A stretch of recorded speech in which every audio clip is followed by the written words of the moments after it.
Hello everyone, this is Jackie Williams, and in this video I want to share with you this fun fold card, which I'm calling the crossover pop-up card. This is inspired by a sample that my fellow team member Sally Williams lent to me, and also a birthday card that I received.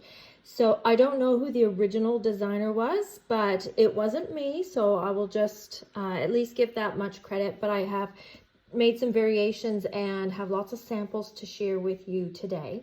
So let's get started. We'll start with the first version, and this is my portrait version. And we're going to start with a card base that is 8 by 5.5 inches. And I've selected that size because that 8 gives you some nice even numbers when scoring.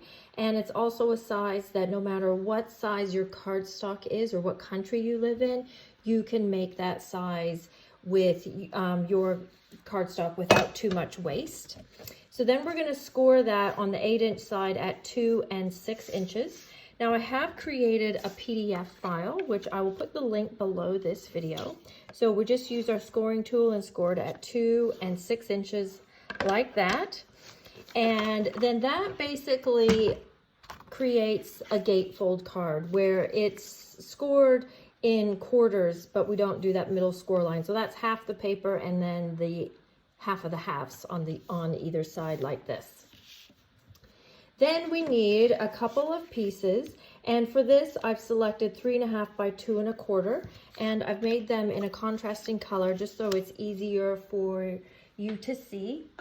And I'm just going to put a little adhesive on one end and put that on the right hand side, although it doesn't actually matter if you put it on the left hand side, and then the bottom piece you would put on the other side. I say I didn't get those lined up very well, but you're getting the gist. So they would sit like this. Okay, then on the inside, to make the little pop-up elements, you just need a couple of strips of cardstock, and I've selected the size 5 by 1 inch and then scored them at 1 inch, 2.5, and 3.5. Now, 1 inch may end up being too wide, depending on what your pop-up elements are, and that will make just a little more sense when I finish showing you how it goes together. So you would go 1, 2.5, and 3.5, like that. So basically what we're creating is kind of a little box sort of shape, but it's not attached at the end. Okay, then on the inside of the card, I think glue is best for this particular step, just so that it can move around a little bit if it needs to. So you want to make sure that the end piece, that is the larger end piece, is the first bit. I'm just going to put a little bit of glue on there and then fold this in half and then put that piece here up against that crease line, not maybe right into it, but fairly close.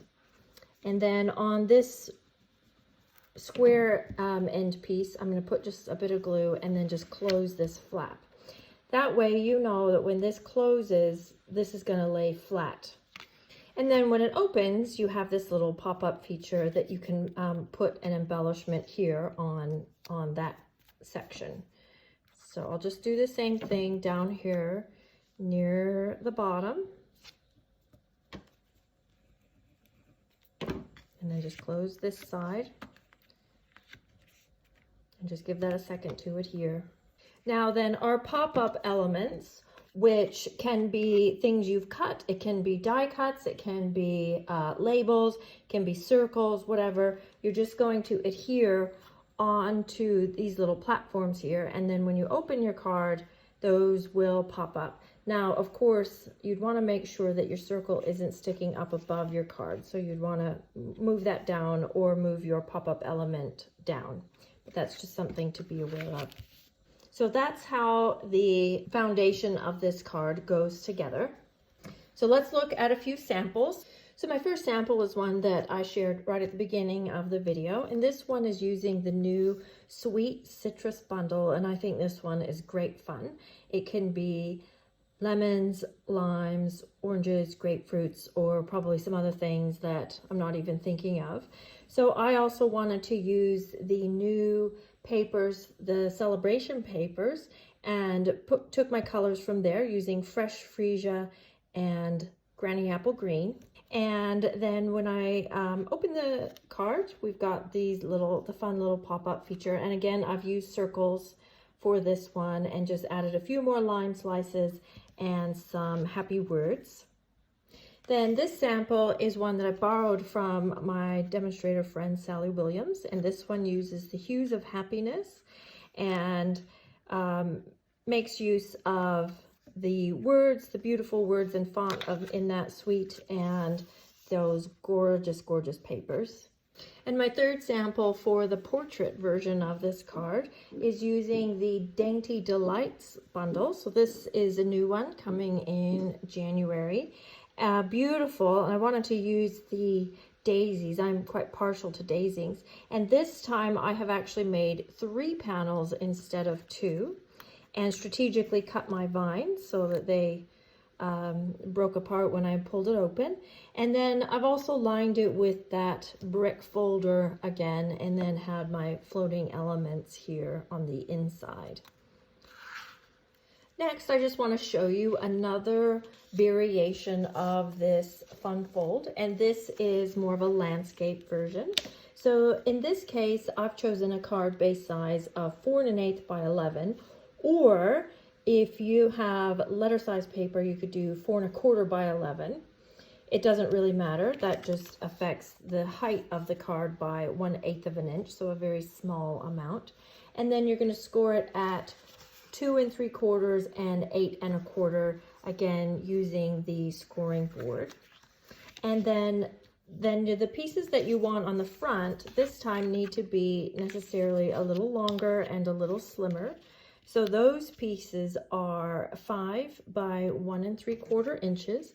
And of course you can change the sizes here to whatever is going to suit your images or your personal preference. Perhaps you want to see more of the background or less of the background. But this just gives you a nice starting point. So something like this. And then we're just going to have the same mechanisms on the inside, the 5 by 1 inch, and then you score it at 1 inch, 2 1/2, and 3 1/2. So they are exactly the same as the other card. But as I mentioned earlier, you can make this thinner if you need to. If your element, say, for example, if you're using a label that's quite thin, then you would want to make this a bit thinner as well. So that will give you a landscape version of this card. And again, this is all in the PDF, and the link is below. So here's a couple of samples. So this is one that is a birthday card that was given to me also by Sally Williams, done in this landscape version. So we've got the sun prints papers, and then just that beautiful label. And then inside, we've got those pop-up elements with just some simple, everything is kept white except the words. So that's kind of a fun look too.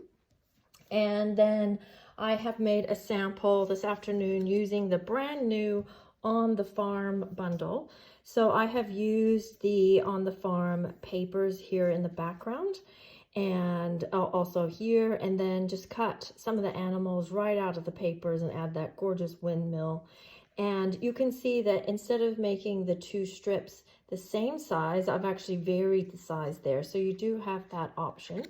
And then inside, I have used the papers again. And then for the pop-up element, I've just put a cow and then a little bit of hay or grass, whatever you want it to be. And then, you know, the words that I want to use as well. So that's kind of a fun one and something a little bit different. So there you go. I hope that gives you lots of inspiration for using this one pop-up card template and varying it to suit what you would like to make. I would love to see the things that you make, so feel free to post them below or send me a picture. In the meantime though, please like this video, leave me a comment, share with your friends, and of course subscribe. And I'll see you next video. This is Jackie Williams. Bye-bye.